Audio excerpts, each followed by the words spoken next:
In this video, I'm going to show how you can add a custom report builder to your Bubble app. So you'll see here we have this UI where we have the pages of a report on the left-hand side. Users can click through and even edit the pages. So let's say they wanted to change this text from property inspection report to checklist for your property. They can edit it there, change the spacing around, and that's going to be reflected in the report itself. We can also have placeholder content, so we're going to have address in by default, but maybe the end user wants to actually add in a real address. They're going to be able to add pages. So for this property inspection report, let's say we want to add, something relating to a specific room, like a kitchen. We can add a custom image for the kitchen, and then we can add separate items for the kitchen as well. So let's say we're doing an inspection and there's a table, there are 3 chairs, and there is a dishwasher. The user can add all those items in, create the page, and then if we scroll down, you'll see that's reflected in the report itself. We can also allow users to add their own custom images that can, represent pages. So if we choose custom from the drop down here, we are told we can upload an A4 sized image. So we'll upload an image for that. And then when we add that page, you'll see down here at the bottom, we have our custom page, which you can basically make whatever you want. And then we can move it around. So let's move it up to be position number 2 in our report. And then after all that, the user can actually export all this as a PDF. And you'll see here as the PDF opens, we have our cover page, we have the custom page that we added, we have the introduction, terms and conditions, and that custom room page as well for the kitchen that we also added. So I'm going to go through building this from the point of view of a property inspection checklist report, but you can really use this for any sort of custom report that your users are going to want to build. I'm starting off with a blank Bubble app. And usually at the start of a video like this, I'd go through the database structure. But in this case, I'm actually going to start off by going to a new blank page, which I've just called report here. You can see nothing on it, and it's a column. And the reason I'm starting off with this rather than the database structure is I think if we put the scaffolding on our report or create a basic outline of what it's going to look like, that's going to help inform why I'm choosing the particular database fields and data types throughout the rest of the video. So what I'm going to do is on this report page, I'm simply going to grab a group and I'm going to use this group as the cover page in our report. So I'm going to call this group cover page.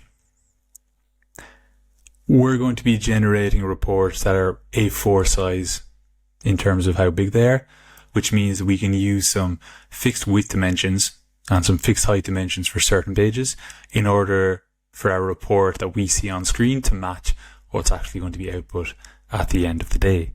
So I'm going to put a fixed height on our cover page of 1123 pixels because I know that roughly corresponds to an A4 sized page.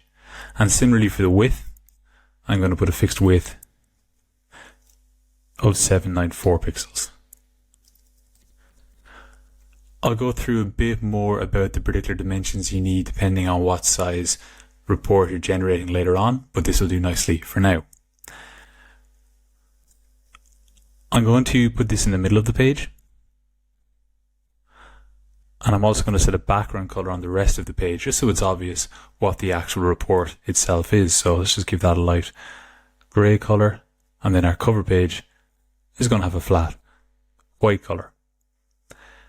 Okay, I'm going to start putting in some groups, some static data. This isn't particularly relevant for the report building side of it itself because this data is all going to change in a bit. So I'm just going to skip through the boring part of me kind of manually constructing a cover page, but I will go over it in just a second. Okay, I've just created 4 different groups, as you can see here from my element 3. The cover page, introduction page, rooms, which is completely empty, and terms and conditions. Each of these groups is exactly 794 by 1123 pixels to match up with our A4 dimensions, but this isn't really much use to us as of now. This is all static text. There is nothing in the rooms just yet. and it's just for one particular property. So as you can see here, the kind of report that I'm trying to build, it's an inspection report. So think of a real estate agent who is about to hand over a property to a tenant, and they're doing an inspection report beforehand, just outlining what exact condition the property's in and what's in the various rooms. But you can use this approach for any type of document like this. So it could be a quotation, it could be a weekly report, it could be, any type of business report really, or something like that. But now that you've kind of seen what kind of structure we're going for, I think we can start building out our database structure. So this whole page is called report, and report is really going to be the kind of master data type that we're using.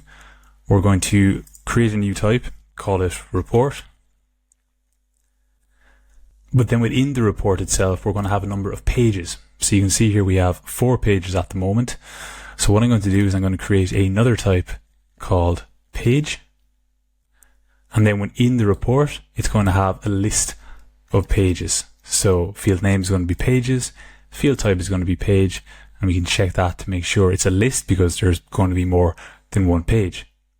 Now we're going to have different types of pages. As you can see here, at the moment we have 4 different types of pages: cover, introduction, rooms, terms and conditions. And the idea behind this approach is that we're giving people template pages that they can mix and match and that they can edit somewhat, but they're not going to be creating pages themselves from blank. So what we're going to do is we're going to use option sets to provide a list of types of pages that the user can add to the report. So I'm going to go to option sets. I'm going to skip that tutorial, but I'm going to create a new option set called page types. And then I'm going to add the first option, which is going to be the cover. Second one, which is going to be the introduction. Third one, which is going to be room. Fourth is going to be terms and conditions. So this is all the types that we currently have in our element tree here. But I also want to add in one more, which is going to be custom. So we'll add that in. Now, back in our page data type, every single page is going to have a certain type, because let's just actually look at our report on preview mode. So you can see here, this is our cover page, and it has, the address of the property being inspected. It has an image that's specific to that property. It has the name of the person who's inspected it, the date of inspection. Introduction here, this is going to be a bit more boilerplate, but we still want to give users the ability to edit this. And then rooms, we're going to come on to that, but that's going to have information specific to each room that's inspected. And then terms and conditions, again, it's going to be pretty boilerplate, but we do want the ability to edit it if we're the user who's actually building this document with our builder.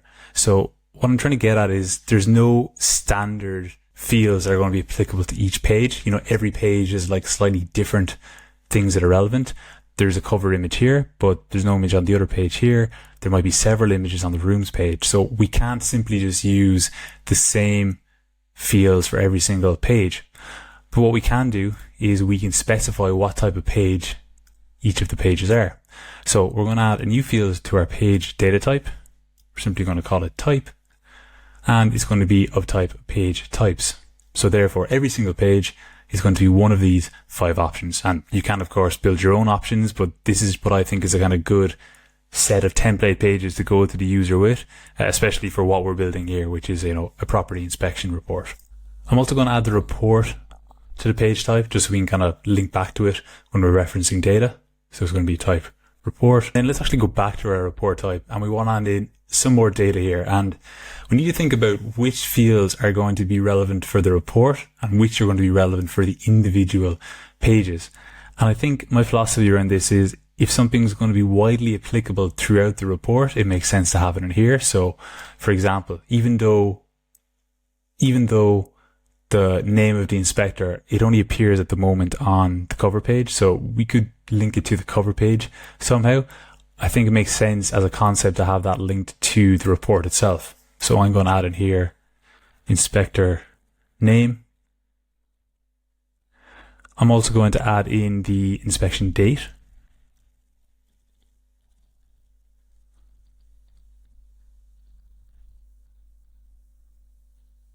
I'm going to add in a field called address, which is going to be of type text. You could use geographic address for this, but I just want to keep things simple in this example.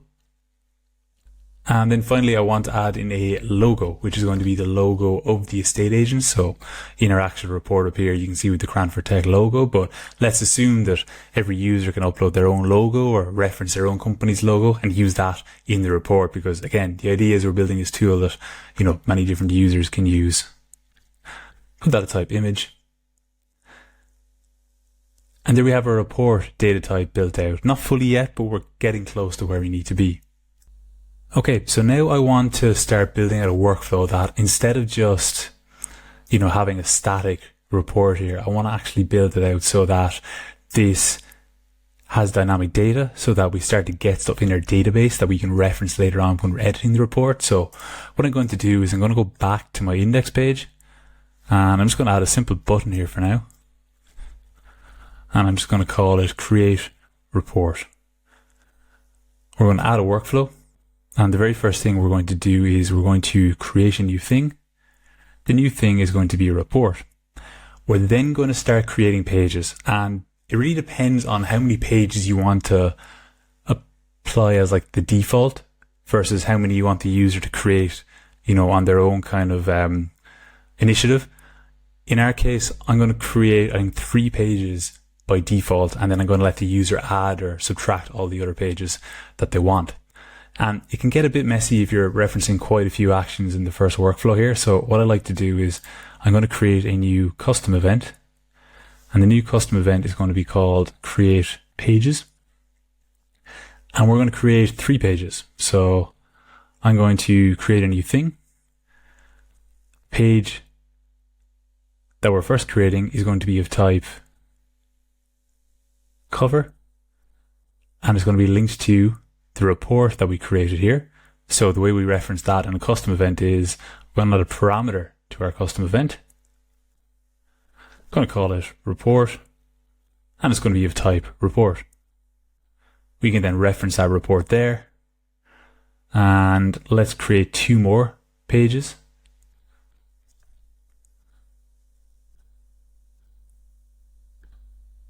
Second one is going to be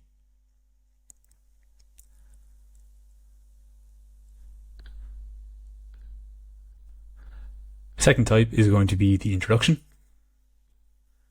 And then our third page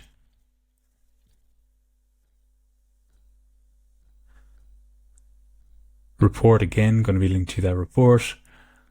And type, this time around, is going to be terms and conditions. So we're creating 3 pages. We're attaching them to the report. And then what we're going to do is we're going to trigger a custom event. It's going to be create pages. And the report is going to be the one we just created here in step 1. Now, at the moment, we're going to have in our pages here, we're going to link it to the report we're creating. But what we're not doing at the moment is doing the reverse. We're not linking the pages here to the report itself. And it is useful to do that just for this particular scenario. So I'm actually going to go back to my custom event and I'm going to also say make changes to a thing, and the thing is the report. And what I'm going to do is for the list of pages, I'm going to add result of step 1. The page we also created in step 2.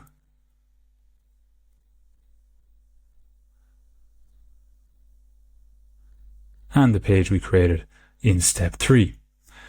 Okay, so when all that is done, we should see a lot of this data come through in our database. So let's test this out. Let's go back to our index page.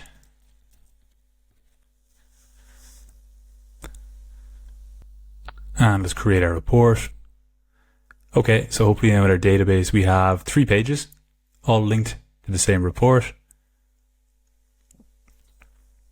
And you can see here, this is our report. It has the 1, 2, 3 pages in it.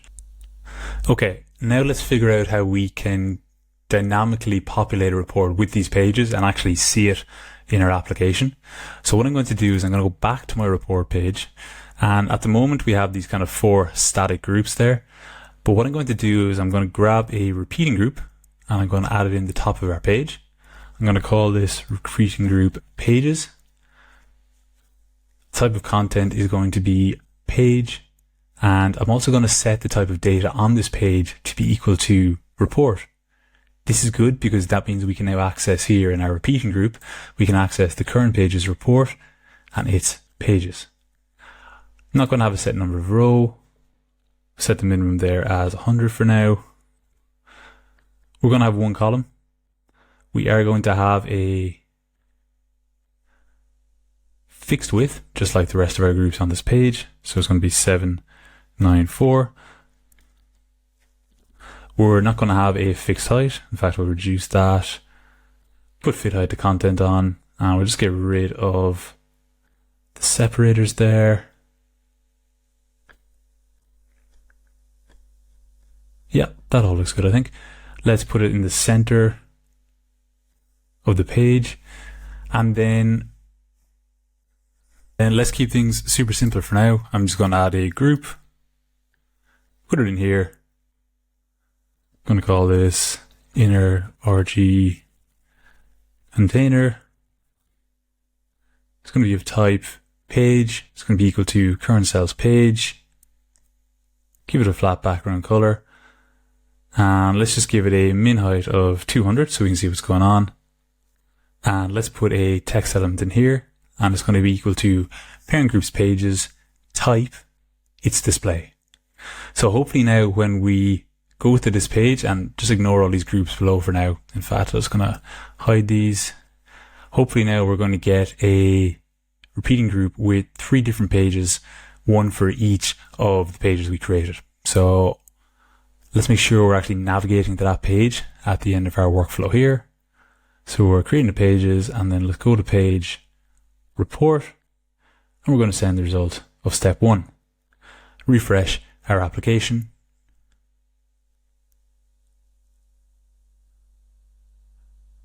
Create a report, and you can see it's not particularly well laid out, but we do have cover, introduction, and terms and conditions. Let me just change that so we see exactly what's showing up. And I think the way to do that is do fit height to content there. So that means if we refresh, we should see our 1, 2, 3 pages. The challenge now is, how do we show different elements depending on what page type is in each cell of the repeating group? Because at the moment we just have a static text element for each of our repeating group cells, but in reality some pages are going to have an image, a text element here, other pages are going to look completely different. So the way we're going to tackle this is by using reusables for each page, and we're then going to show and hide each of those reusables depending on what page type each of the repeating group cells is. That sounds a bit complicated. It's actually not that complicated, but it will make sense very clearly when I go through it, which I'm going to do now. So I'm going to go back to my editor, and I'm going to create a new web reusable, and I'm going to call this cover page. And in fact, what I might do, just for a good naming convention, is I'll put in page-cover.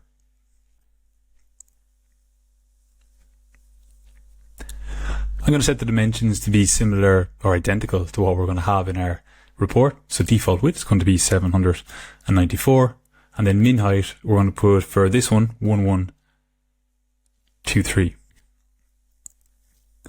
And what I'm going to do then is I'm actually just going to take the group I had here and I'm going to put it into my reusable. So I'm going to copy that. I'm going to put it into page cover. And we have our nice cover page here.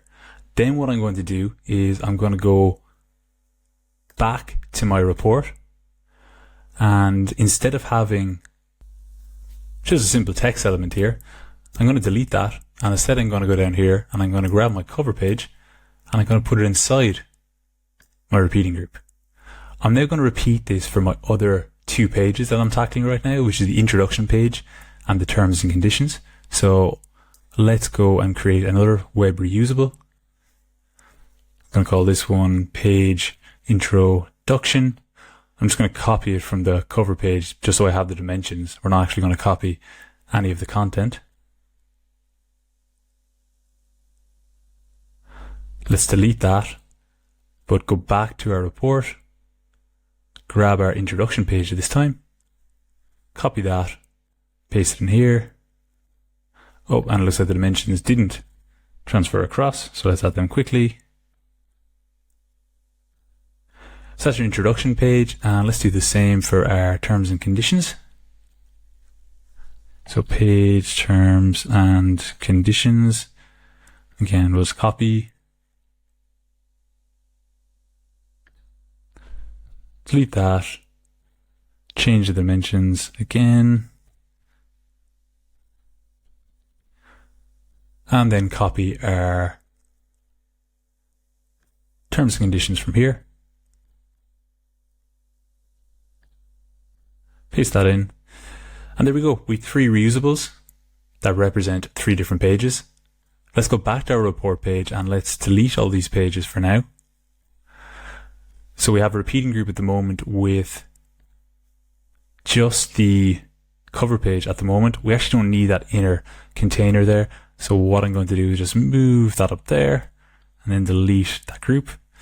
But we're going to add in our 2 other reusables. So we're going to add in our introduction page here. Make sure it's at the same level of the hierarchy. And we're going to add in our terms and conditions as well. And again, just make sure it's within the repeating group. Great. So now let's preview this page just to see how it looks. And I can see here we're not actually on a page either where there's actually a report behind it. So let's go back to our index page and just create another new report again. Okay, now we're actually on a report itself. Within our database, let's just take a look and remind ourselves, okay, new report created at 524 and 3 pages created at 524. So we should hopefully have 3 different pages in this repeating group here.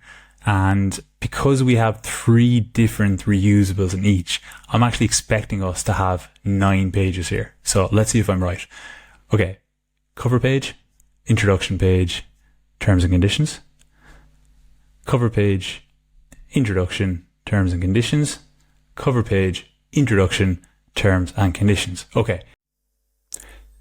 We obviously don't want these duplicate pages, so we're going to use some custom states and some conditional statements to only show one of these reusables on each page. So our first page actually contains 3 reusables at the moment, 1, 2, and 3, but we're going to use conditionals so that only the first one is shown.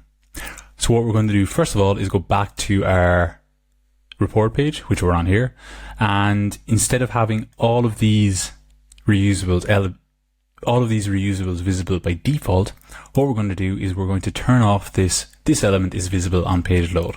So at the moment, none of these elements are going to be visible when we reload our page. Just to show you how that actually looks, let's refresh. And we're getting blank, which is expected. Now, we need to somehow only show the relevant reusable in each cell of the repeating group. So what I'm going to do is, on our actual page cover itself, I'm going to create a custom state.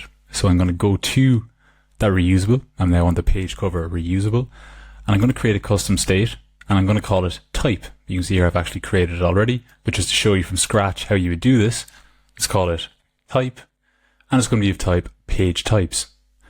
And I'm going to set a default value here, and this default isn't actually going to change, but I'm going to set it to cover.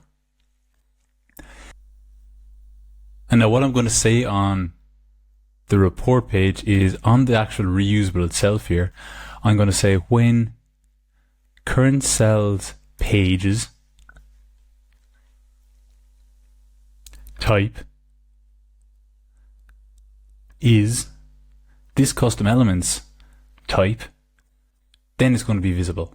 So we're going to say that when the page in this repeating group cell is type cover page, and when the custom elements type is also cover page, this is going to be visible. So if we refresh our page now, I'm expecting to see one cover page in the first cell, which we're getting, and then nothing else. We're then going to repeat this for the other reusable elements. So going back to our introduction reusable, let's open that up. And again, I've actually already created a custom state here in the background. It's called type. It's of type page types, and we're calling this one the introduction. And on my page terms and conditions reusable, I've done the same thing. Again, we have a custom state called type of page types, and this time it's called terms and conditions. But if we go back to our repeating group cells, and if we click on the introduction reusable this time, we can say, let's get rid of that, but we can say when current cells pages type is this custom elements type, then this is going to be visible. And we're going to do the same thing for our terms and conditions. We're going to say when current cells pages type is this custom elements type, this element is visible. So hopefully now we should only have our 3 pages, and each page is only going to have a single reusable. So we have page 1, our cover page 2, our introduction, and page 3, our terms and conditions. So that's much more what we want to see. Let's actually just go back to our index page and test this out from scratch. So if I go back here, leave debug mode on, so we'll just get rid of that. Go back to our index page and let's create a new report. We should be creating a report and pages in the background. And we can see here we have 1, 2, 3, which is exactly what we want.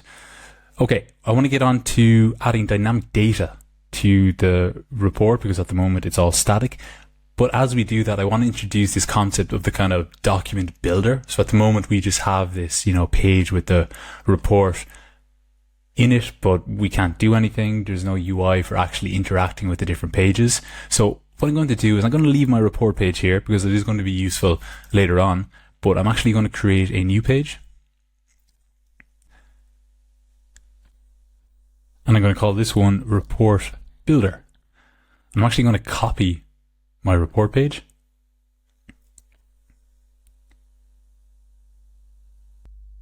And I'm going to do a bit of construction here. So we're going to add a group onto the page itself. I'm going to call this main container. I'm going to let this take up the full width and height. And within that group, we're going to, first of all, set this as a row. And we're going to grab 2 more groups. And we're going to add these into the group main container. I'm going to call the first one group sidebar. And the second one is going to be called, can't seem to copy that. Let's try one more time. And the second one is going to be called group page display. Okay, I'm going to make the sidebar 100% height. I'm going to leave it like this color here, and I'm going to make this also 100% height. I just realized now our repeating group here isn't collapsing, so let's just change that quickly. Oh, it is actually already collapsing. But let's make the max width of our sidebar to be only 30%, and then our max width of this to be 70%. So it's going to take up more room. I'm going to set the background color here to be white. And we now have a basic kind of UI layout. And just to give you a sense of what I'm aiming for here is I basically want to display only one page at a time of our report. And then I want to have a layout here where I have page 1, page 2, page 3. I can click on each of the pages and it's going to bring up the page in our actual page display group. So the type of content on this page is actually a report, just because we copied it over from our previous page.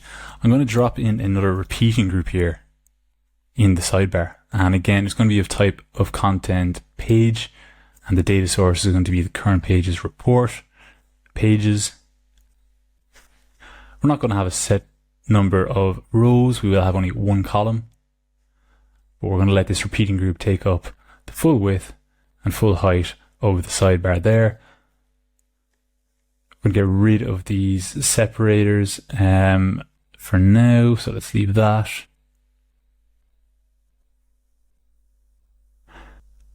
And I'm going to make the min height of the row just a bit bigger, 150, maybe even 250 or something like that. And then what I'm going to do is each of these repeating group cells, I'm going to add in another group, which is going to represent a page. So I'm going to call this group page It's going to be of type content page, and it's going to be the current cells page. And let me think about our dimensions here. I'm just thinking the dimensions for our A4 sized pages are 1193 height by 794, which is roughly, 12 to 8 isn't the worst kind of dimensions to use. So I'm going to go really simple here and just say fixed width of 80 and then fixed height of 120. I'm going to put this in the middle of our repeating group cell, and I'm going to make this white as well, just to give it a look of actually being a page.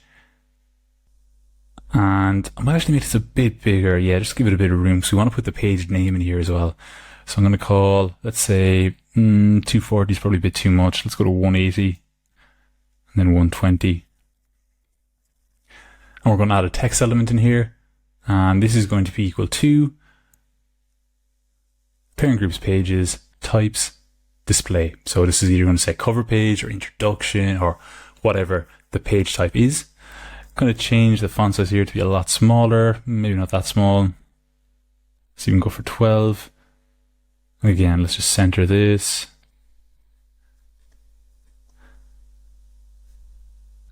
I'm going to put some padding on this as well.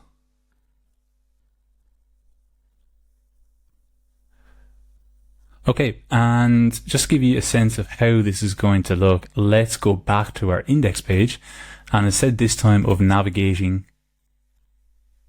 to our report page, let's go to our report builder page and see how that looks.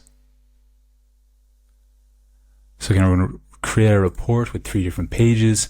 We're going to be brought to our page builder, and okay, I've obviously done something wrong here because we still have this repeating group showing, but you can see here on the left hand side we have our 3 pages. Okay, so that's the start of our kind of report building UI.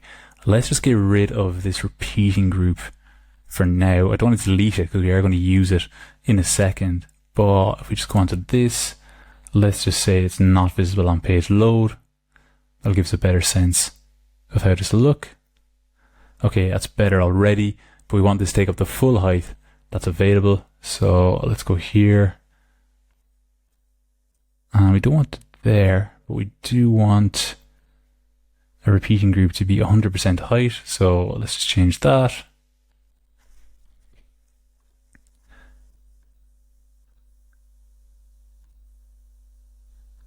And let's also take off debug mode because that can kind of mess with the dimensions at the bottom sometimes.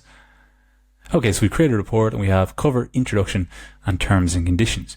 So now what I want to do is automatically when the page is loaded, let's just automatically select the first one, which is going to be the cover page. So I want some sort of kind of highlighting to show that, look, when this report building page is built, we have this cover page. And then I want the cover page to actually show up on here so we can change the text or preview it and all that good stuff. Let me just change some of the settings here. I don't like how this repeating group cell is so big. So let me see, what are we doing here? Layout. Mean height of row, yeah, that was our problem there. So let's do that, but then let's also put in a separator, which is going to be solid. And we'll put in, say, a 20. And we'll just put that to 0 transparency, so it doesn't actually look as though it's separate. That looks a bit better. Let's even go to 24. Perfect. And let's also put something at the top here just because we don't like that hugging the very top of the page. So I'm going to put a margin of 12 on top there. Great. Okay. What I'm going to do now is, like I said, when this page loads, I want a certain page to be selected and then have our page show up here. So let's start off by getting that selected state. So what I'm going to do is on the report builder page, and I like putting all my custom states at the page level because you can never really lose it then. I'm going to put in a new custom state called selected page. It's going to be of type page, and we're going to leave that there. And then we're going to say when the page is loaded, we're going to set the state of an element, and that's going to be our selected page state, and it's going to be equal to whatever's in our repeating group. I just have 2 that are very similarly named here, but this is the one that's relevant. This is our sidebar repeating group. we're going to get the very first one in our repeating group at the sidebar there, and we're going to set that state. And then what we can do is we can say, okay, look, when the custom state on the sidebar is equal to this page, then we can do something with it. So we can say current sales page is, and then if we go down to report builders selected page, let's change the border style. Let's change the color to just this one here, and let's change the roundness ever so slightly. So now I'm hoping when this page loads that the cover page gets somewhat highlighted like it is there. That's not too obvious, so what I might do is just change the border width to, let's go with 3. That should be good enough, and let's actually change the roundness as well to 5. Okay. You can play around with this, but I think you understand the principle behind what I'm going for here. And then I'm going to say when we click on one of these groups, we're actually going to change that state. So when that group is clicked, we're again going to set the state of an element. Again, it's going to be the report builders selected page because we are selecting a different page, and it's going to be current sales page. So this means whenever we click on a page here, we've introduction, we've terms and conditions, and we have cover. Let's focus next on actually getting the relevant page up into this section of our report builder. So what I'm going to do back in my editor is, you might remember we had this repeating group down here that we've hidden, and it's a really simple repeating group. All it is type of content page, and the data source is the current pages report pages. So in our case, we're going to have 3 pages. Just to show you that in our database, our latest report has page 1, 2, 3. So what I'm going to do is I'm going to copy this. I'm going to put it into our group page display. So I'm going to paste that in here. It's going to hide the original one. And then importantly, on the one I've just pasted in, I'm going to ensure that it's visible. We'd uncheck that just so it wasn't taking up any unnecessary space as we were building out the UI. And we'll see now when we refresh our Bubble app, we have the first page here, which is the cover page, which is good, but we also have the introduction page and the terms and conditions. And what's going on here is we're showing 3 pages, and in each cell of our repeating group, we're showing one of these reusables, which is what we intended. This is how we initially built out the report back on the report page up here, but we now only want to show one page at a time. So what I'm going to do is I'm going to add a condition to each of these reusables to ensure that only one at a time is shown. You can see at the moment the conditional we have is when the current sales page type is this custom elements type we're showing it, but we want to add in one more thing. We want to say when the custom state of this page is of a certain type that's equal to this page's type, only then are we going to show it. And what this is going to mean is that when we set the custom state on the page itself, in terms of what page we're concerned with, that's the page that we're going to display in our editing section here. So the condition I'm going to add is, and report builder, which is the name of our page, its selected page is current sales page. And then I'm simply going to repeat that for the other 2 reusables inside here. And you can see I've actually already done this behind here in the background. I've added in the second condition here, and report builders selected page is current sales page. I haven't done it for the third one yet, so I'll do that now. I'll say and report builders selected page is current sales page. So now I'm hoping when we refresh our page, we're only going to have one page inside here, which isn't quite the case. It looks like here there was something wrong with the introduction condition. Let's just take a quick look at that. Maybe I thought I set it, but I didn't initially. So we have for introduction, I didn't set that in, apologies. So we're going to say here, and report builders selected page is current sales page. So now we should have only one page showing up in this section of our app.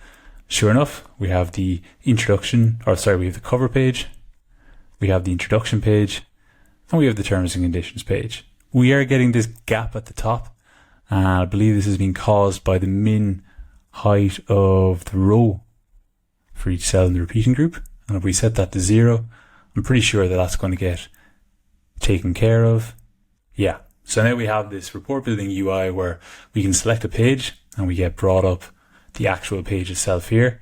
So a couple of things we can do here just to make this look a bit better. First of all, let's put a border on this just to show that it's actually a page. So what I'm going to do is on the repeating group itself, I'm going to add a border. We'll make it solid. We'll give it a roundness of, let's say, 5. We'll use a kind of light grey colour, maybe like that. And we'll put a bit of a shadow style on it as well. We won't put any offset on it. And now hopefully we're going to see more of an outline of a page. It'll just look a bit better. So yeah, you can see here, this is the page that we're editing. We do have this annoying scroll bit in here at the bottom, which we don't really want. Let's just take a look at that. So on that, let's uncheck the fixed width and set that to 0. And then that'll hopefully get rid of that scroll bar at the bottom. And yeah, you can see it is. So we now have, I'm going to zoom out slightly just so we can get a better look at this. We have our cover page, our introduction page, and our terms and conditions page. Pretty happy with that, but let's now allow our users to edit the content on each of these pages. So let's say we wanted our users to be able to change the address very simply on the front of it. What we could do is we could just go back to our cover page and we have a text element here, but let's say instead of a text element, let's say we use an input and let's actually use a multi-line input here. And what we want to do here is make this look like this text element, but because it's a multi-line input, the user's actually going to be able to edit it. So what I'm going to do is I'm going to put this in the center. I'm going to just quickly take a look at the dimensions of our text element here. And I can see there 432 by 50. So what I'm going to do is put a min height of 50 on this. I'm going to detach the standard style. We'll get rid of all that padding.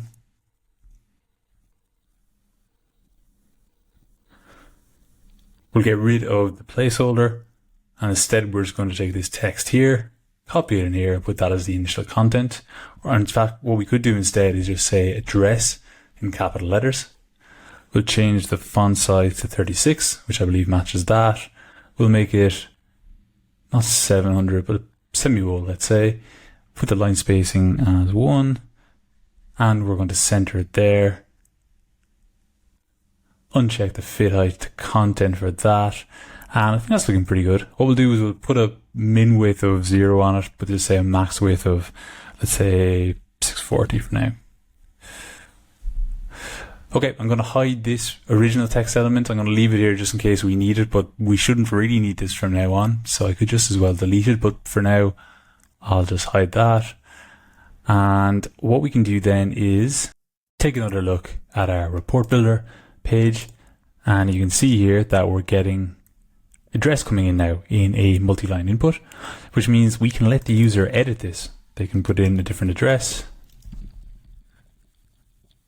which is really handy. But we also want to make sure that this change gets reflected in our database so that if we refresh our app, we're not simply going to go back to the placeholder that we had initially. So what I'm going to do is I'm going to go back to my page cover reusable, which is where I'm here. I'm going to go to workflow. I'm going to create a workflow whenever an input's value is changed. And the input in this case is our multi-line input. And whenever that's changed, what I'm going to do is I'm going to make changes to a thing. Now, I want to go back to our database for a second. So under data types, you can see here we have page and we have report. Now, at the moment I have address in the report data type. I think I'm happy to leave it there. You could make a case that we could create a new field in page and put it in there.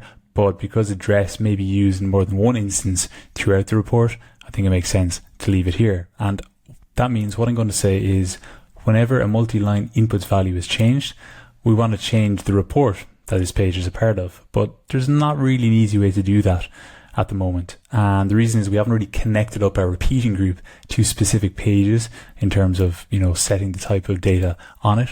So what I'm going to do is I'm going to go back to my page cover. I'm going to click on the element itself. And you can see here we haven't set the type of content yet.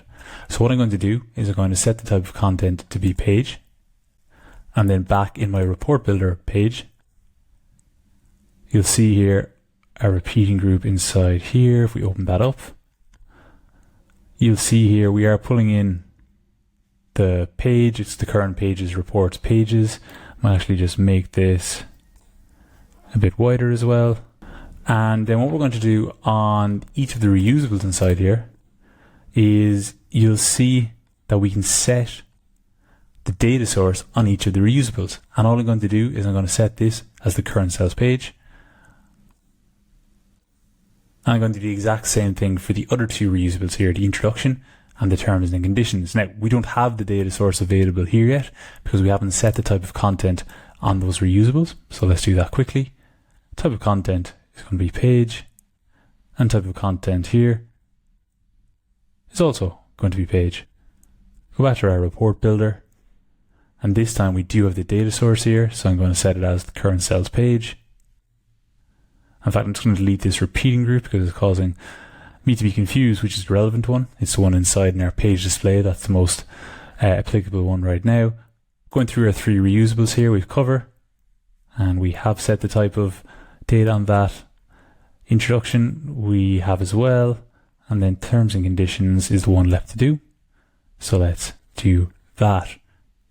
Okay, now that we've done that, we can go back into our page cover reusable, and we can say whenever that multi-line inputs value is changed, we can make changes to, I think we might actually have to delete this workflow and try again. Add that in. Whenever an inputs value is changed, and it's going to be the multi-line input, we are going to make changes to a thing. The thing is going to be page covers page, and the field, and in fact, it's not going to be the page, apologies, because remember, we put on the report data type, not the page data type. So it's going to be pages report. We're going to change the address to this multi-line inputs value. So let's try that again. I'm going to set the address. Hopefully that workflow is running in the background. Let's take a look at our database. And you can see the address is coming in there for our latest report. But if we refresh our application, it's not going to show up there because this is a multi-line input.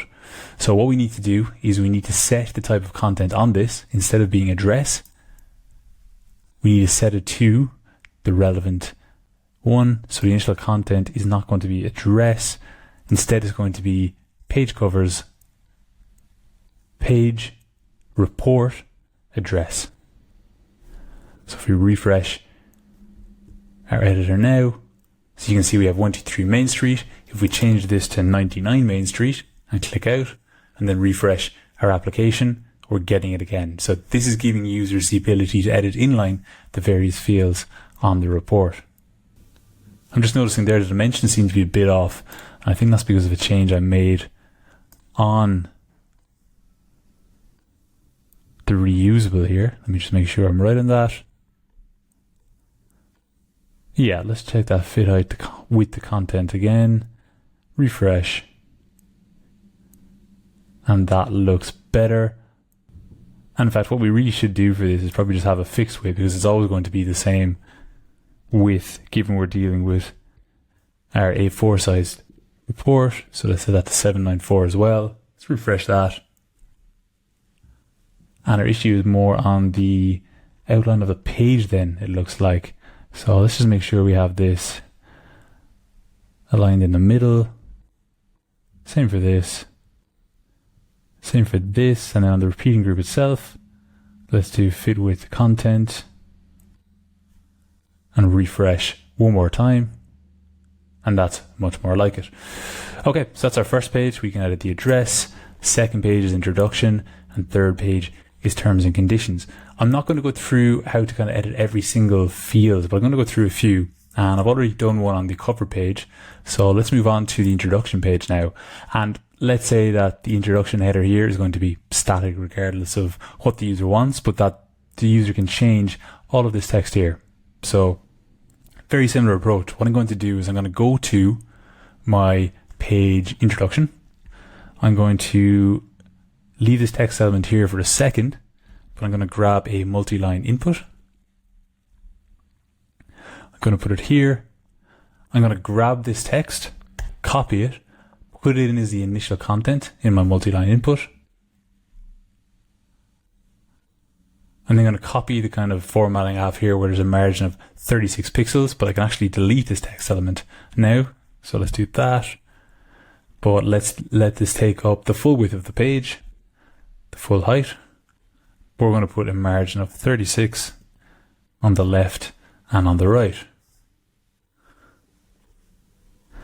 And then what we can do is go back to our database. This time, because introduction is really going to be specific to the introduction page, I'm actually going to put it on the page data type itself. So on page, I'm going to put in introduction page text, and it's going to be of type text. And I'm going to grab this, copy it, I'm going to delete the placeholder. I'm going to go back to that data type and I'm going to set that as the default. I'm then going to go back to my workflow tab and say when an input value is changed, which is going to be our multi-line input value, we're going to make changes this time to the page itself. So we're going to say make changes to a thing. The thing is going to be page introductions page.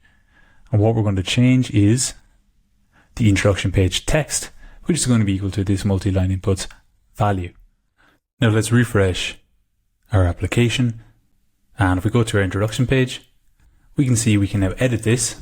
So if we change this to welcome to the property inspection report to welcome to the property checklist report, move this down a bit. And if we exit out of that, what we'll see is that in our database, the most recent introduction page, we now have that updated text there. Now, we're going to run into the same issue that we did on the cover page, where if we refresh our application, you can see the changes aren't coming through, and we need to do a bit of work on how we're presenting the information in this multi-text input. So I'm going to go back to my page introduction, and what I'm going to do is I'm going to say the initial content isn't going to be equal to this. Instead, I'm going to copy this just so I have it for in a second. I'm going to insert dynamic data, and the content is going to be equal to page introductions page, introduction page text. So now if I refresh the introduction page, we're going to see that we do have that updated text. So that's how you let users edit content on a page. You're giving them the template, so they don't have complete freedom, but they can still adjust it in ways that makes it best for their use case. Okay, two more main topics I want to cover. The first is creating a PDF of our report. So we have all these individual pages, but we want to put it together in a single PDF for our users. And then the second thing is adding and removing pages. So I'm going to go through how you can add and delete pages, and we'll come on to that just after we sort out our PDF. So back in my editor, what I'm going to do is I'm going to go to Report Builder, and I'm going to add in a button up here that is going to allow the user to create a PDF of the report. So I'm going to grab a button, and maybe I'll actually go with, we'll go with a button and maybe use an icon in the button as well. I'm going to put it just above the repeating group. So let me make sure I get this right. We're going to put button A just above the repeating group there. And we're going to call this export PDF. We're going to give it an icon and label, put in the print button, and we'll put this in the center and put a small margin on top as well. Okay, there's a number of ways you could do this. I think the best, given the setup we have here, is actually to use our report page. So you might remember towards the very start of this video, we had our kind of report that was visible here on the report page. And if I preview this, at the moment, it's actually going to be blank because we haven't actually added any report to it. But if we take the report that we're editing here in our builder, and I copy that unique ID, and I add it to the end of this, we're actually going to see the data here get populated. So you can see there, not quite, but we have some of the same data coming through there.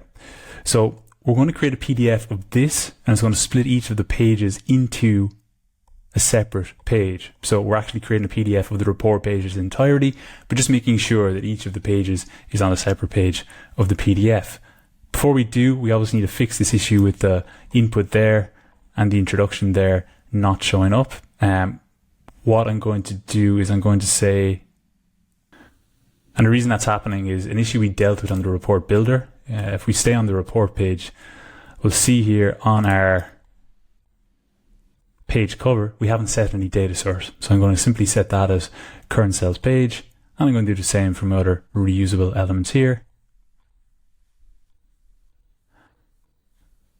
And then when I refresh our report, I'm expecting to see our address show up and our text show up there. We obviously don't want the kind of input borders here to be visible in the PDF, and I'm going to come on to that in a minute. To create our PDF, we're going to be using predefined.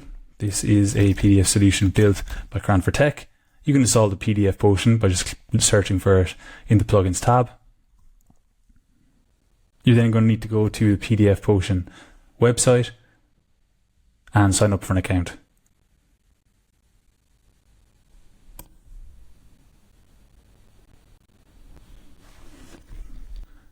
Once you've signed up for an account on predefined.com, you're going to be brought to the dashboard, and you're going to want to go to the My Account tab and generate an access token.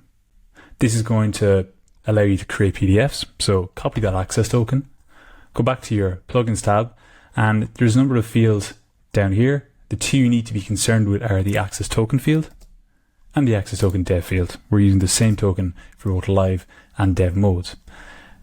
Then let's go back to our report builder. And because we've installed predefined, what we can now do on this export PDF button is use this action, create PDF. And just in case you want to know for sure, it's under plugins here.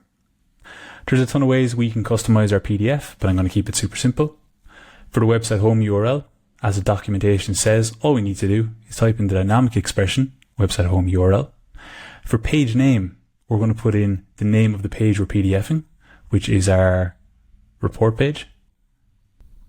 Identifier is going to be the unique ID of the report that we're creating. So I'm simply going to put in current pages reports, unique ID. File name, you can call what you want, and then callback URL, I'll come on to in just a minute. But let's try generate a PDF of our report right now and see how we get on.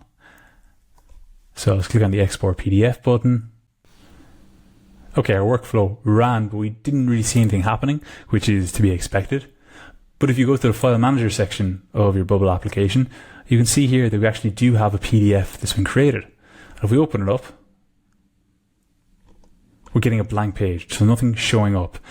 Now, this is expected behavior, and the reason is at the moment we're basically creating a report of the report page in our app, but without this unique ID at the end. And as you can see, this is blank. So what we need to do is we need to basically append that unique ID of the report to the end of our page name. So what I'm going to do is back on my report builder, I'm going to go to page name in the create PDF action. I'm going to put in /, then I'm going to insert dynamic data, the current page's reports, unique ID. Let's try creating a PDF once again. Export PDF. And again, if we go back to our data tab, go to our file manager and search, we'll see there's another PDF created. And you can see we have our PDF coming out here, page 1, page 2, and page 3. Now, we obviously don't want this outline here because that kind of indicates that's an input that can be edited, and in the exported PDF, we clearly don't want that. But there's a way to fix that. What we're going to do is we're going to use conditionals on these elements to say whether or not this outline should appear. I'm going to go back to my page cover web reusable, and what I'm going to say is that when get data from page URL. In fact, let me just delete this to make it easier. Get data from page URL when PDF is true border style is going to be none. So what this basically means is that if there's, and maybe let's just go back to a populated version of our report. What this means is that if in the page URL, there's a URL parameter that says PDF equals true, we're not going to have those borders around. So you can see they vanish. So we're going to apply this logic, first of all, to this address input. We're going to copy it, and we're also going to apply it to our multi-line input on the introduction page. So let me just paste this in here. Perfect. And then we have to ensure that when we're creating the PDF, that parameter is actually present. So again, going to go back to my report builder. Going to click on this export PDF button, and on our create PDF action, I'm going to add in at the very end of the page name, PDF equals true. Let's try generate a PDF once more. Export PDF. Go to our data tab, file manager, do a quick search. Open up the PDF that's been uploaded, and you can see this time there's none of that borders around the various input values. Okay, now it's all well and good having the PDF stored in file manager, but obviously we want the user to actually be able to access it. So we're going to have to do a bit of work to do that. It's not too difficult, but just because predefined is quite a powerful tool, there's a bit going on behind the scenes and we need to account for it. And the key is really this callback URL field here that we've left blank so far, and you see that's causing an error. What we're going to do for this is we're going to create a backend workflow that's basically going to be pinged whenever predefined has created the PDF, and this is going to then update our bubble database. So I'm going to go to backend workflows. I'm going to go and create a new one. I'm creating an API workflow.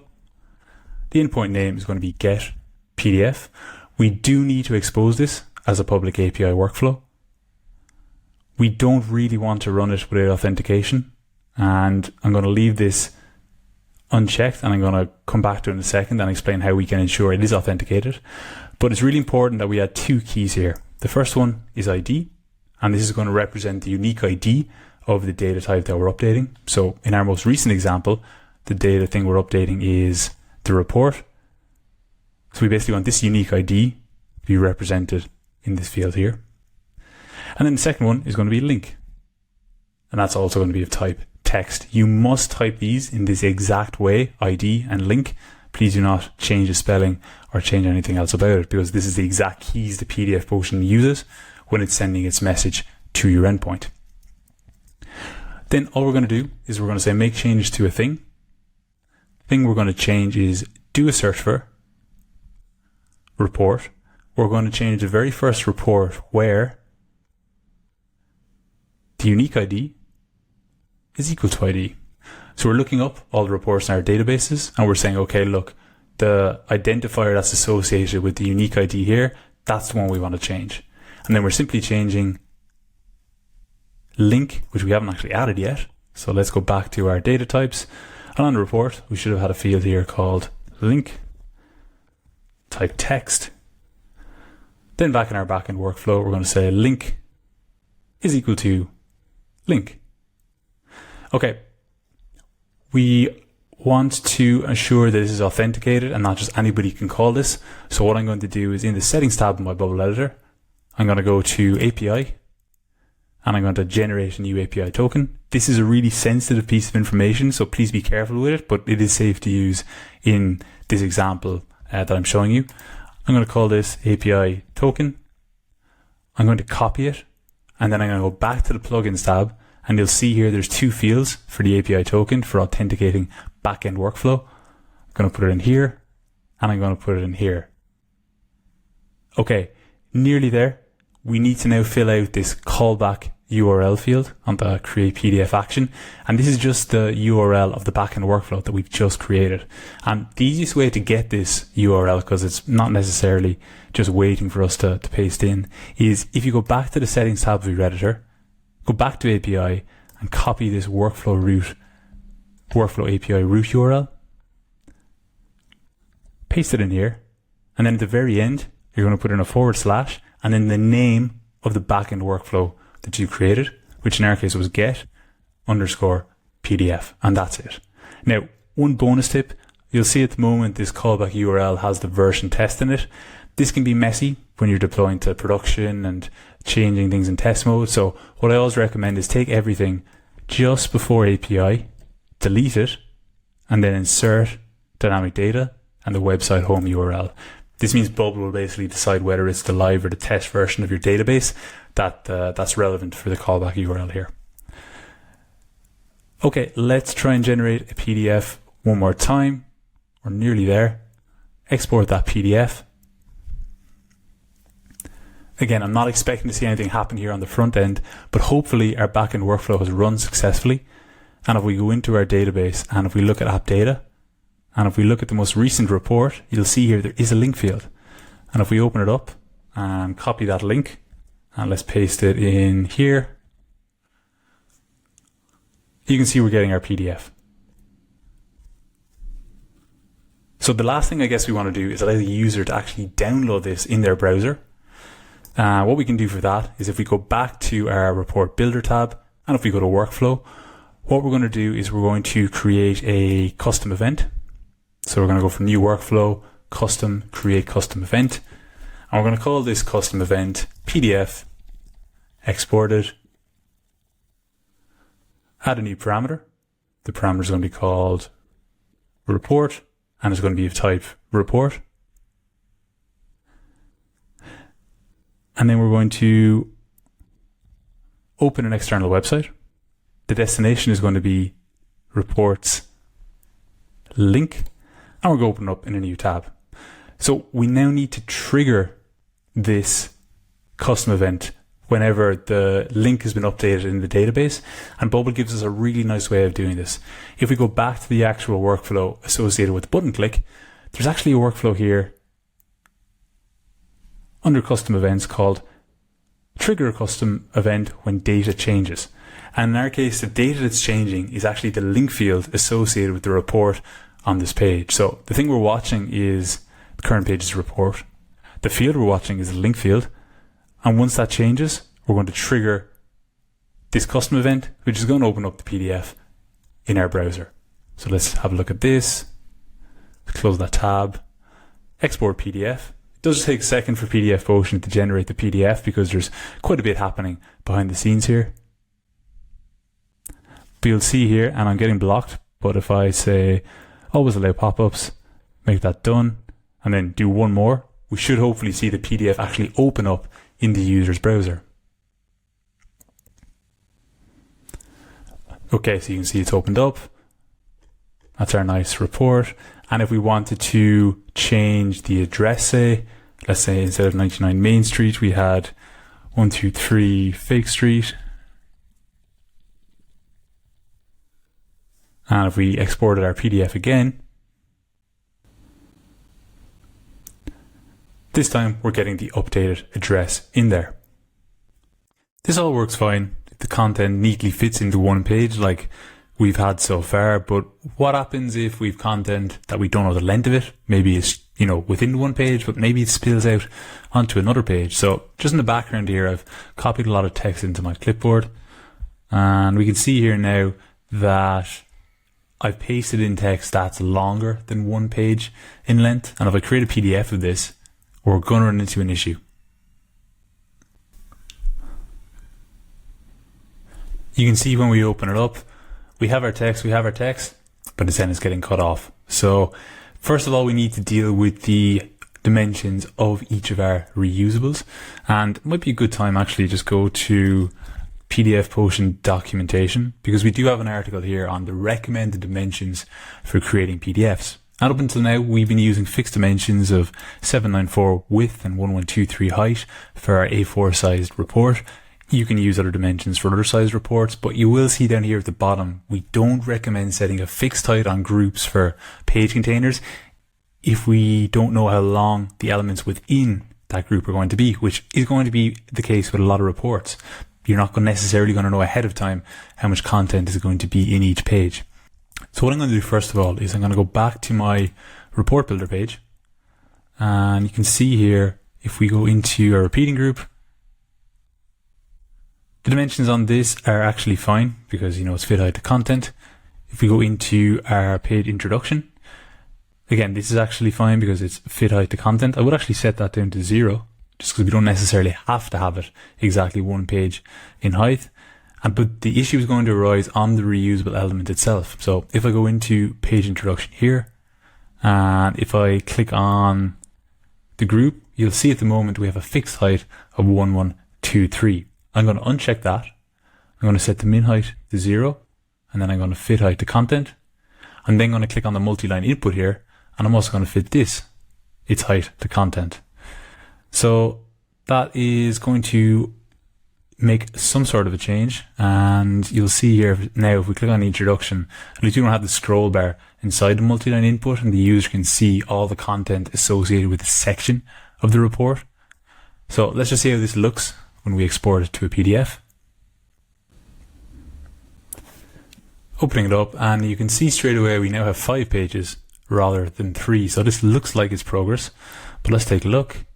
Okay, first problem, our text up here is not where we want it to be. We have it on the next page. At least it's now coming through fully, but we also have this issue here where the text is being split across the page, and we have the terms and conditions that is not starting on its own new page. So 3 problems, all very solvable. The first 2 are actually to do with the multi-line input itself. So just for generating PDFs, it's not necessarily an easy element to interpret. So what we're going to do instead of using the multi-line input in the report is we're going to use a text element. So we're actually coming full circle here because you might remember we started off with a static text element. We then moved the multi-line input, and we're now going to move back. So I'm going to go back to my page introduction. I'm going to grab a text element. I'm going to put the same margins on it as I would for the multi-line input. I might just put it up here. So we're going to put a margin of 36 pixels on the left and 36 pixels on the right. I'm also going to set the content on this to be equal to the introduction page's text. So we're going to go here, paste that in. And then if we reload our report here, we should see both of them show up, which isn't really what we want. What we want in reality is we want the multi-line input whenever we're editing it in the report builder page, but then on the report page itself, we only want the text element. So we're going to again use that PDF URL parameter to control when each of these elements is visible. So if I go back to my page introduction, I'm going to uncheck that this element is visible on page load for both of them. I'm going to go back to my text element, and I'm going to say when get data from page URL, the parameter name is PDF, is true, then this is going to be visible. And if I copy this condition and I go into the multi-line input and I paste it in here, and let's just move it up so we can see it, and instead of saying is or is not true, I'm just going to go with is empty.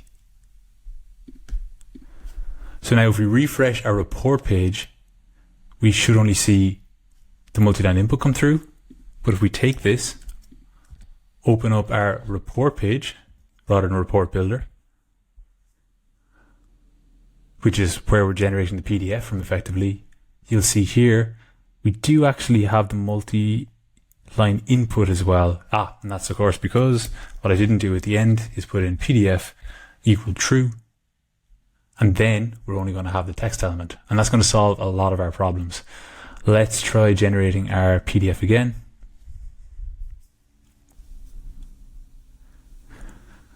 And you'll see this time when it's opened up, we only have 4 pages, which is a good start.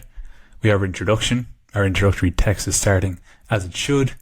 It's split neatly across the pages, and if you want on a bit of margin in here to give a bit of space, there's documentation on how to do that in the PDFPotion knowledge base.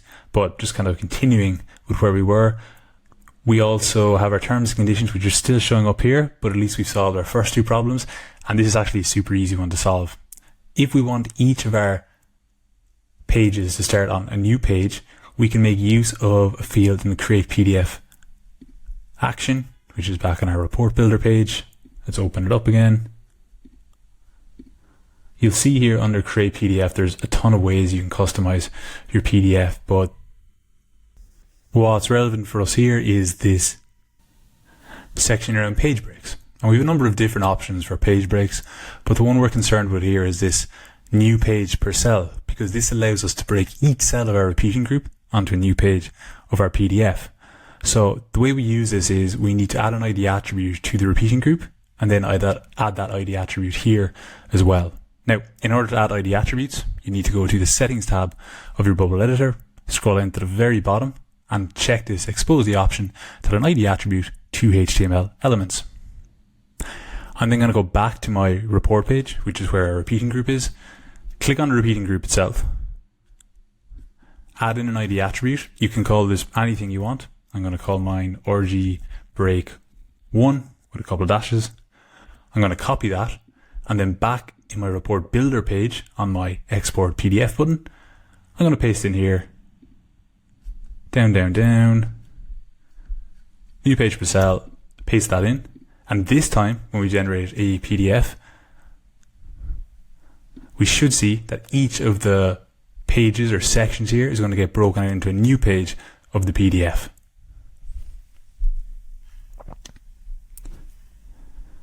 And if we look, we have introduction text, and then, new page for terms and conditions, which is exactly what we want.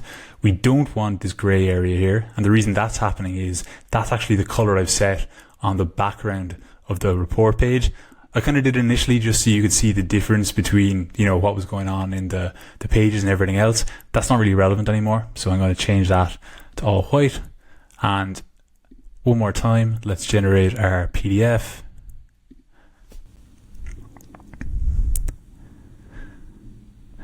And scroll down, and you can see that looks as it should. Okay, I want to talk now about adding pages to your report. You'll see behind the scenes here, I've added a new button on a report building page called Add Page. And when I click on this, I'm being brought to a pop-up. And I just want to show you what's actually in this pop-up because it's super simple. We have here a drop-down, and we're literally getting all of the page types on their display and putting in the drop down. So I can choose between a cover page, introduction page, we've covered both of these, terms and conditions we've covered, and then room and custom we haven't quite covered yet, but I'm going to show you can integrate them in this. But let's, for argument's sake, we want to introduce a new introduction page. So we click on that, and you'll see here I'm getting this introduction text box showing up. So if I go back to my pop-up, you'll see here I actually have a bunch of hidden groups, and I'm only showing each one when the drop-down shows relevant display. So when introduction is being displayed, I'm showing the introduction text. For cover page, we can pick an image, and that's being displayed when cover is chosen, and so on and so forth. But let's just use introduction as an example. So let's check out what happens when I click on this Add Page button. All I'm doing is I'm creating a new page.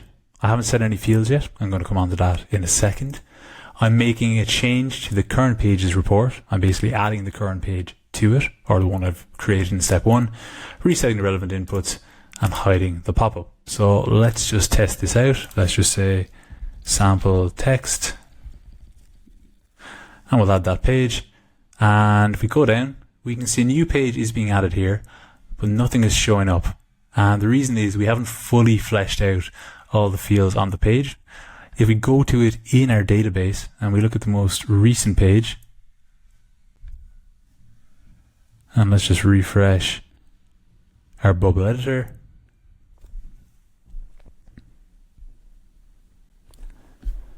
Back in Tap Data. And you can see here, this is the most recent page. The introduction page is always there as a standard, but we haven't added a report in here, which we should have as well. And most importantly, we haven't set the type. So I'm going to go back. I'm actually going to delete this one for now. I'm going to go back to that workflow where we're adding in the page. And I'm going to make some of those changes. So let's add all fields. So for introduction page text, that's going to be equal to that multi-line input there. So that's going to be equal to multi-line input introduction text, its value. report is going to be equal to the current page's report, and then type, the most important one, is going to be equal to introduction.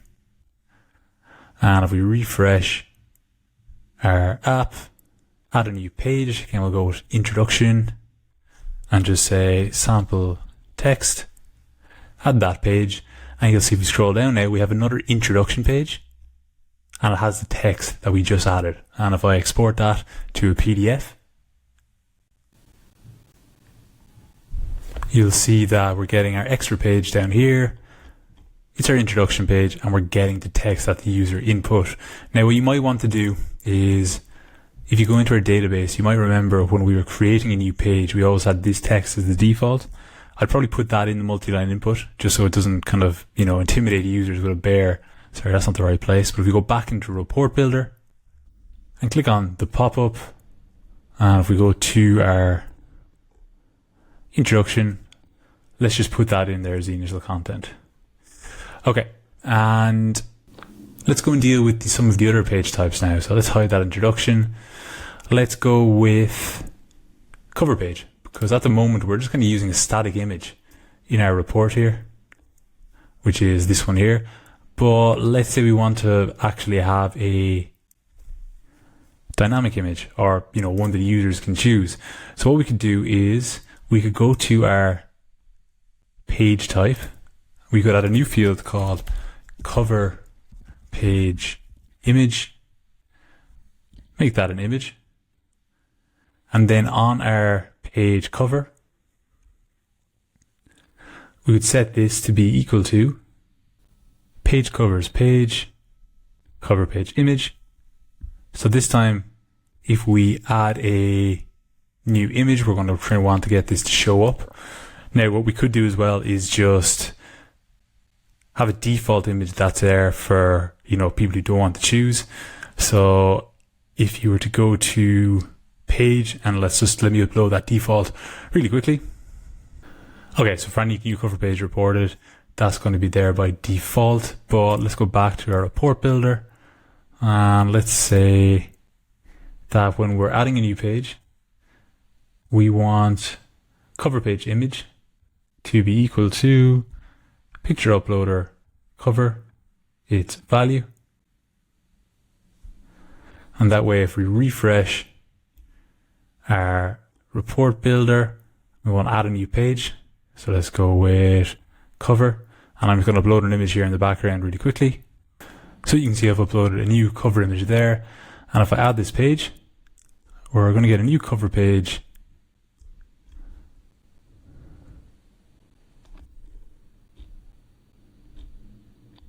down here, or at least we should, but we're not for some reason. So let's just check out what's going on there. And when you can see this happening here, I'm automatically assuming that the page type is going to be introduction every time, but that's obviously not going to be the case. So what we want to do is go to drop down A's value. Yeah, and that'll make sure that the most recent one added is going to be linked to whatever we're putting in the drop down. So let me just delete that most recent one. You did see the image came through there.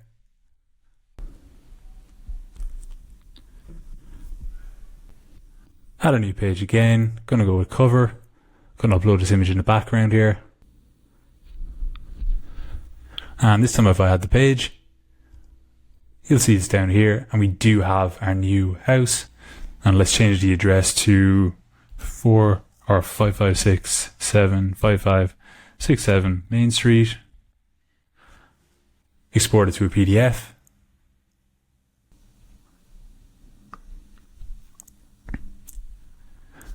The original one isn't going to have anything because we didn't dynamically upload when we had it, but our new one down here is going to have our new image. Okay, now you might be thinking that's fantastic, but what's the point in having a second cover page down here on the very bottom? Surely I need to be able to move this up in order to get it to work, and that would be an absolutely fair comment. We will come on to that. Don't worry, we're going to show we can drag and move these pages around, but let's just finish off this section on adding pages to the report. But before we add a new one, maybe we should get on to deleting a page. So what I'm going to do is I'm going to go back here. I'm going to copy this button. I'm going to say this is going to be called delete page.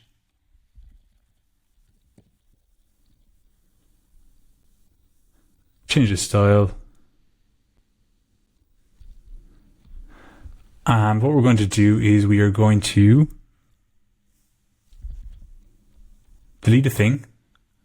The thing we're going to delete is report builders, select the page.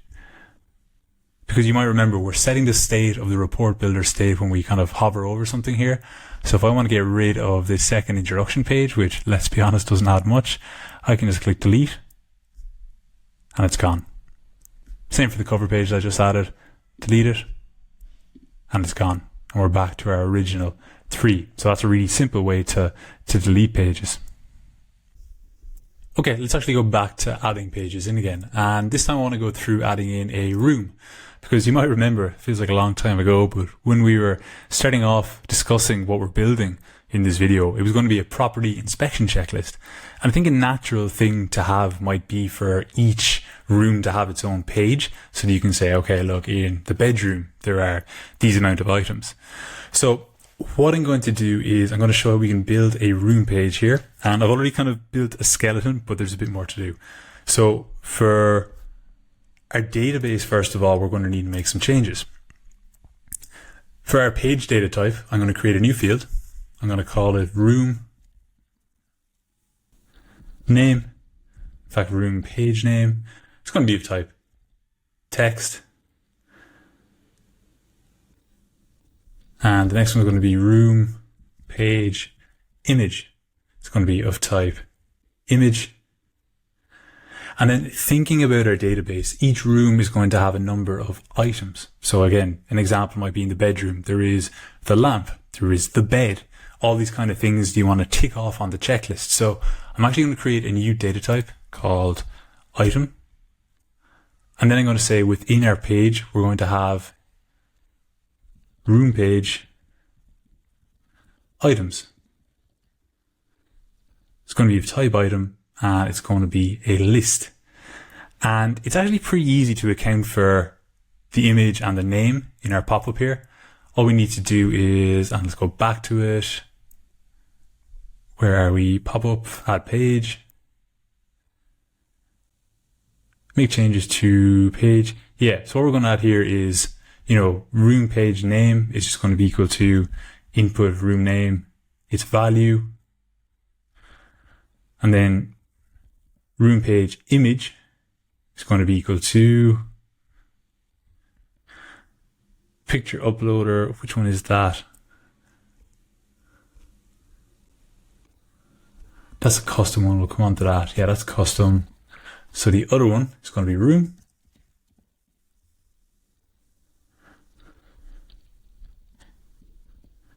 So picture uploader room, its value. And then we haven't actually created a new reusable for our room yet. So let's just do that quickly. Let's create another web reusable here. It's actually going to be somewhat similar to our cover page, I guess. So let's go to new web reusable. Let's call it page room. And we're going to copy it from page cover.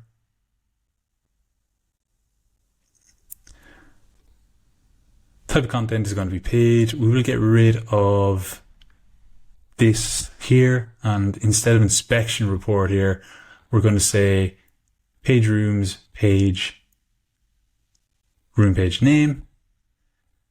We're going to get rid of the multi-line input here. We're going to get rid of this text here. And then for the image, this is going to be equal to rooms image.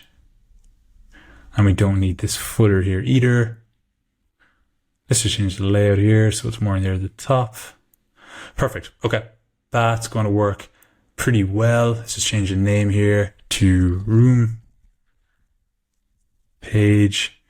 And then let's go back to our repeating group on our report builder page and drop that in there.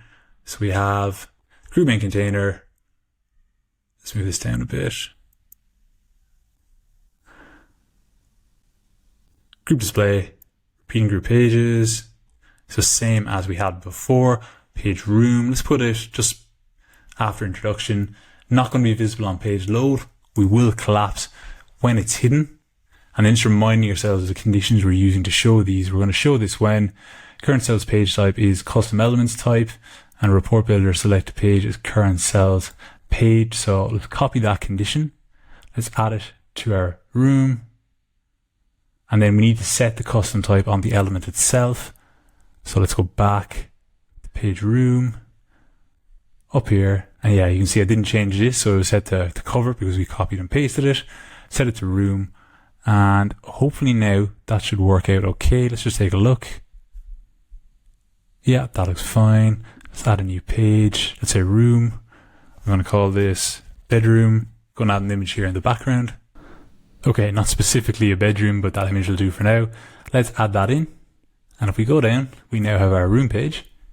And we're not getting anything showing up there. I wonder why that is. Oh, I think I know what we did. We forgot to set the type of data on the thing here.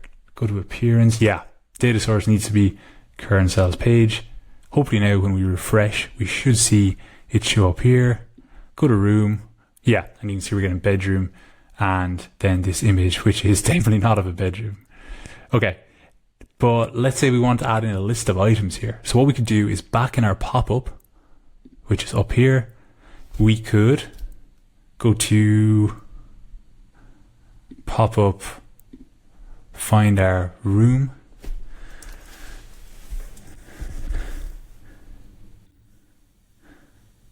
Put this down the bottom, add item. Put a merge on the bottom of this just to give it a bit of space. And then what we can do is we can add an input here. And this can be input room item. We can grab a button here and let's make it a bit different. Add item. And then whenever this is clicked, what we're going to do is we're going to create a new thing. It's going to be an item. And we don't have any data on our item yet. You can really add quite a few fields to items. You might have name, which we are going to do. So I'm just going to put in name. It's going to be type text. But you also might want to have something like quantity, condition. I'm not going to go through that now, but that's how you would do that.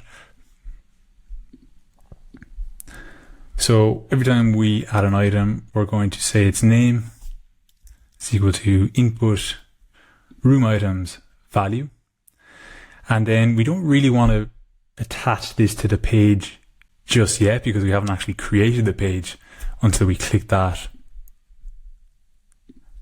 add page button. So what I'm going to do is I'm going to set a custom state on the page itself. I'm going to call it room items. It's going to be a type item and it's going to be a list. And then whenever this is clicked, we're creating a new item. We're then setting the state of an element, which is going to be report builders room items.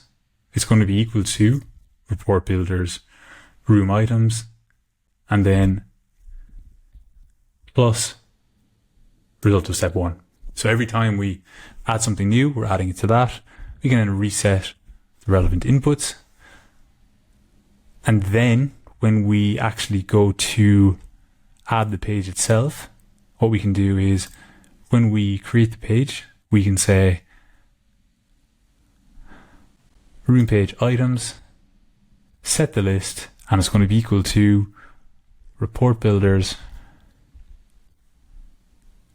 room items, the entire list. And then just before we reset the relevant inputs, what we can do is, if necessary, set the state of an element, report builders room items, just make it blank. So in case they open it up again, we don't want to get the one we've already added to still be present in the custom state. So let's have a look at that.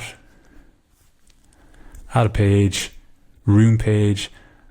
I'm just going to say test room. I won't add an image for this one, but let's say we're going to add a couple of items. Let's say bed. Let's say locker. And let's say shelf. And then let's add our page. And this isn't going to be very impressive because we didn't add an image. We haven't actually shown the items yet. But if we go to our database and we look at the most recent page that we added, you'll see here we have indeed added those 3 items. So what we can do is in our reusable for page room, we can grab a repeating group and we can say type of content is going to be items, and it's going to be equal to page rooms, pages, room page, items. Put that there in the end. Put some margins on it.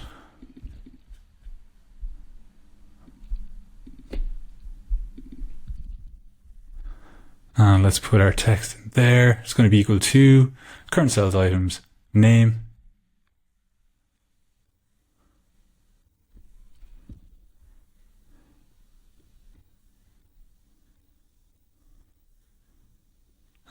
let's just put that in the center. Yep, and then let's refresh our report. And this time I'm guessing for room, yeah, we're going to have our 3 items there. So that's a way you can kind of add a checklist functionality to that. It probably is nice to actually show this as well inside the pop-up. So I might just grab this repeating group and then go back to our report builder, go to add page, and where are we adding it? Oh yeah, so in the pop-up itself. If we go to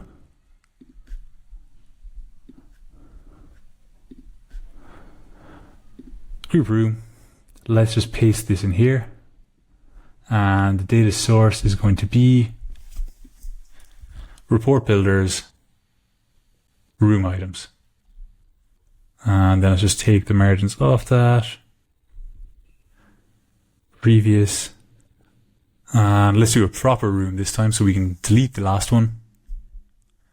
Let's delete the last 2, in fact. Delete this. And delete that. And then add a new page. It's going to be a room. We call this bathroom. I'm going to add an image here in the background.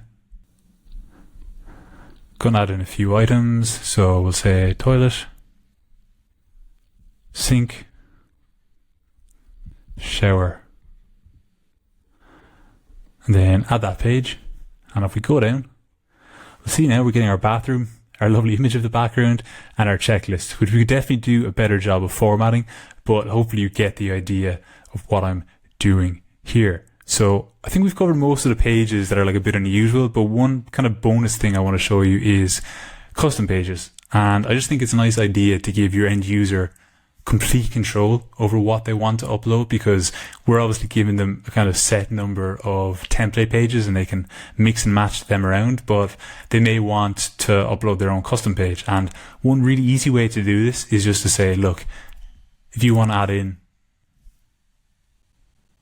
your own content, you're going to choose custom here, and you can see here, you can just use an image. So basically we're just going to create a reusable custom element, and we can just say, look, instead of us trying to give you the tools to build it, just upload an image with those dimensions. So I'm just going to go and build that reusable really quickly. If I go to new web reusable, page custom, we'll do page terms and conditions, we'll clone it from.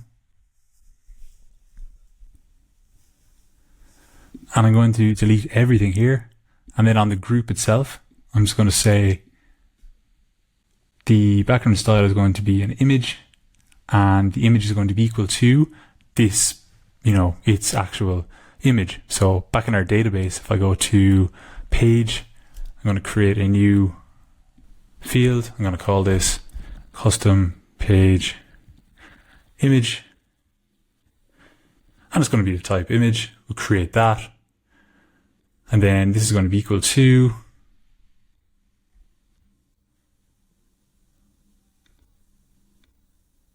page customs, page, its custom page image. And then let's just go through the same steps we did for our other page in terms of setting the custom state here. So instead of it being a terms and conditions page, it's going to be a custom one. And then back on our report builder, if we go down here, we're now going to have page custom,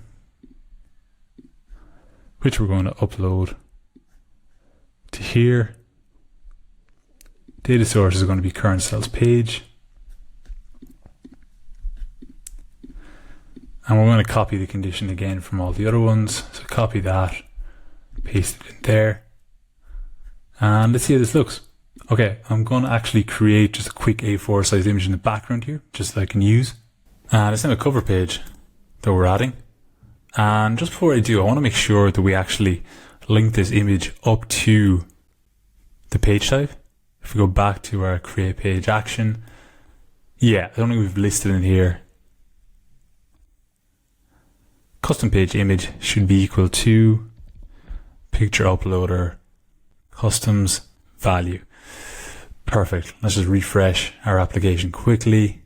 Let's add in a page, custom page. I'm going to upload an image here that I've created. And as you'll see from the preview here, it's just an image of a house. It might be a different angle of the house that's being inspected, but let's add that. And now if we go down, you'll see here we have our custom image. We also have a text element, which I think is in there by accident. Let me just take a look at that. Yeah, I must have dropped that in by mistake. But if we refresh, we now have our custom page, which means the users can drop in whatever image they want, and it gives them a bit of customization over how the report looks and feels. Let's finish off by letting our users sort the pages in our report builder. Now, you could use a plugin that lets you drag and drop pages from one cell to another, but I'm going to keep this quite simple, and I'm simply going to add some arrows to each of our repeating group cells, which will then control whether or not you can move up or down the various pages. So the first thing I'm going to do is I'm going to go back to my database. I'm going to go to the data types, and on the page data type, I'm going to create a new field called sort. This is going to be a number, and I'm going to create that. And then I'm going to take us way back to our index page where we're actually creating the report for the very first time. And you might remember we have this create pages custom event where we create a new page. And I've already started to build this out. As you can see here, what I'm going to do for the cover pages, the sort is going to be 1. For the introduction page, it's going to be 2.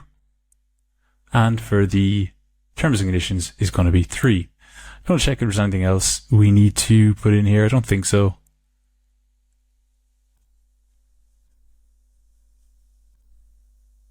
Maybe one thing we need to do is just set the kind of address placeholder on the report itself.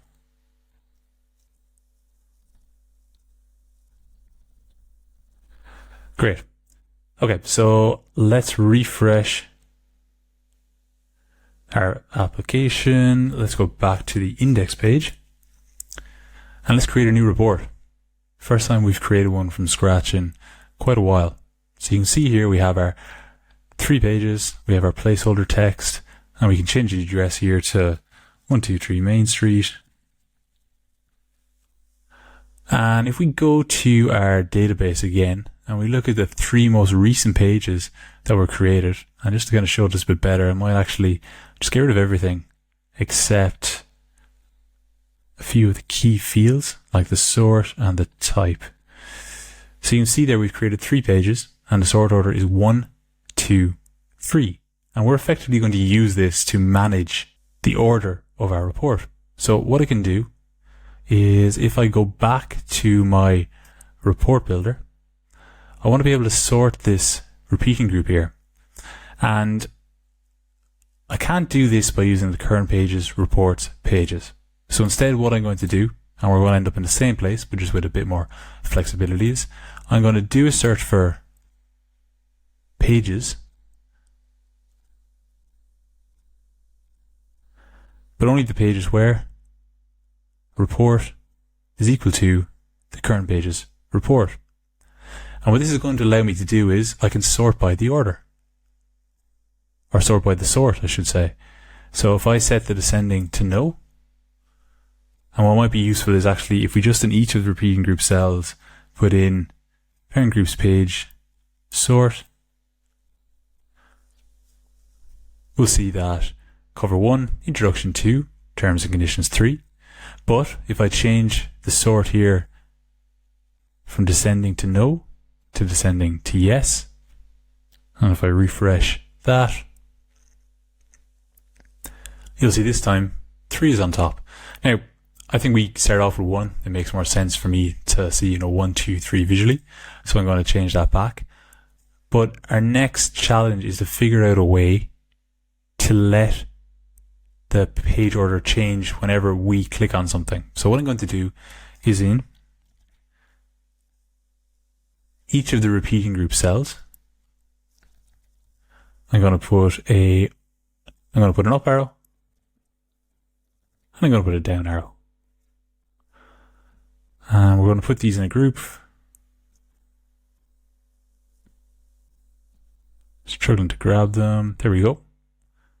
So we'll group these elements in a column container.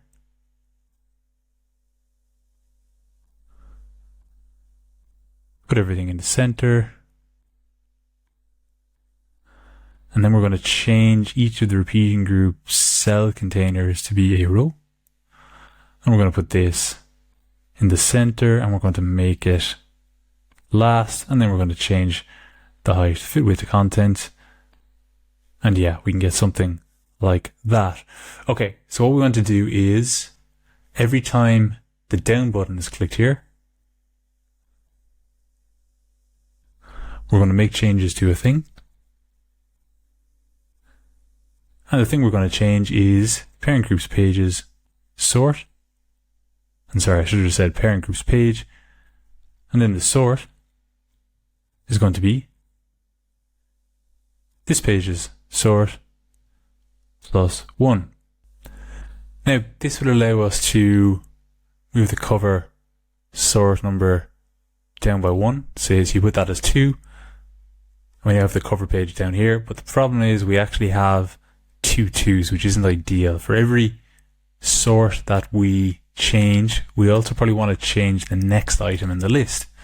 So what we can do is we can also make changes to a thing, and we can do a search for the page where report is current pages, or parent groups current pages report, I should say. And we want to change the very first item. But we also want to change only the one where the sort is equal to parent groups pages sort and then plus 1. So the one immediately after. So if I refresh now, and I'm actually going to change cover back to 1 just so we can see the effects of this. So if we go back here, change the cover sort back to 1. Okay, now if we want to move the cover down to 2, click this. Now we did get the cover updated to 2, but we didn't get the introduction updated. And the reason for that is, I'm just realizing, well, actually didn't do anything here. So what we need to do is say sort is equal to this page's sort and then -1. So subtract 1.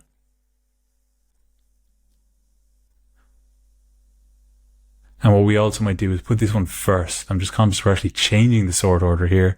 So I might make change to put that first. Let's just refresh this, change the cover back to 1, and we'll try one more time. So let's see, we have cover 1, 2, 3. And then we have cover 2, introduction 1.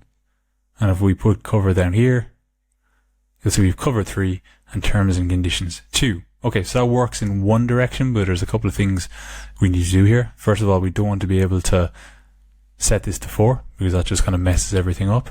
So what we want to do is we only want to run this down arrow when, and in fact what might be do is just actually remove the option to even have the down arrow. So an easier way might be this isn't visible, or let's say it is visible, but we're going to say when parent groups pages sort is equal to repeating group pages. I'm trying to see which is right. One. Is that this one here? Repeating group page. So is equal to repeating group page, count, list of pages, count, then this is not visible. And we will collapse that when hidden. Okay, let's go back, let's refresh. 1, 2, 1, 4. Let's change the cover back to 3. Refresh our editor. And you can see now we don't have the option to even change the cover page, which is what we want. Okay, so we've worked with the down arrows. Let's put that down here. Yep, that's all working fine. But now we need to also work with the up arrows. So let's say we're going to do the opposite. So when the arrow up is clicked, what we can do is we can actually just copy the workflow here, copy that, paste that in, but instead of doing -1, we're going to do +1. And then similarly here, we're going to copy that and we're going to change the next one. So, no, that's not what we want there. This is what we want to change first of all. And in fact, I'm messing this up here. So let's start from scratch. Okay, what are we changing first of all? We're changing the actual page itself, its sort order. So let's paste that in. And we're saying we're going to subtract 1 from that. Because if you think about it, if we press this, we want to move it up 1. So we want to move from 2 to 1. So that's fine. And then similarly, what we want to do is we want to paste this in here. And we want to say we want to change the first one where it has the current sort number, but subtract 1. And we want to add 1 to that rather than subtract it. So let's refresh our editor. Or refresh our application, I should say. And let's say we want to move cover back to the top. So we click on this. And now you can see cover has gone to 2, which is good, but we definitely did something wrong with our first step because now terms and conditions are 2 and introduction is always 2. So we made a bit of an error there. So let's figure out what's going on. Best way to debug, I think, is simply change this back to the order that we had. So that's 1. Introduction is 2. And then terms and conditions is 3. And let's just think about the logic we're using here. When we click the up arrow, we're making changes to parent groups page and we're subtracting 1 from that. And I think what confused us is probably we didn't name our arrows correctly. So let's do arrow up. Let's do arrow down. And let's just take another look. Okay, so when arrow up is click, we are subtracting 1 from it, which is correct. But we didn't have the order right there. And then let's just make sure arrow down is correct as well.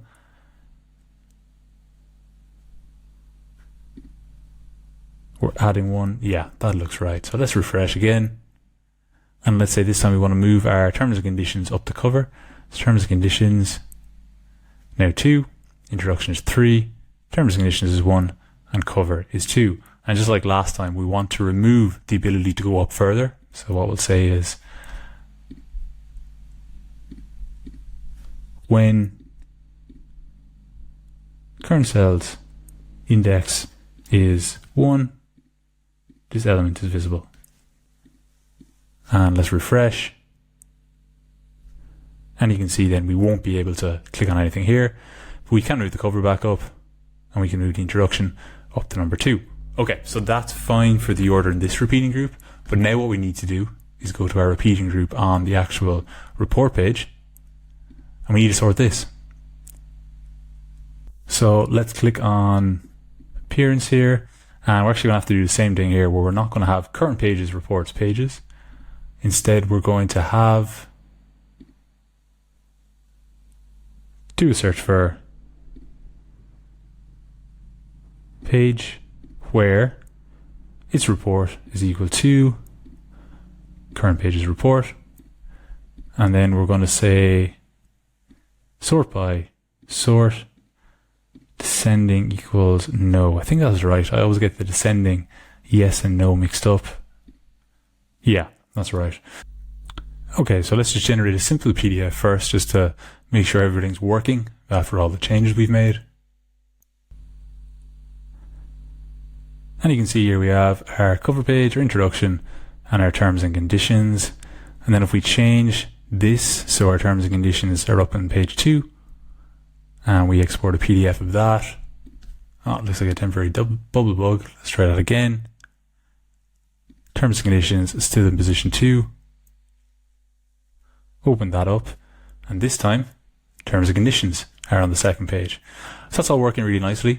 The last thing we need to account for is if we add in an additional page, how that's going to affect things. Because at the moment we're not actually adding any sort order to any additional page that we add in. So let's open up our add page pop-up again.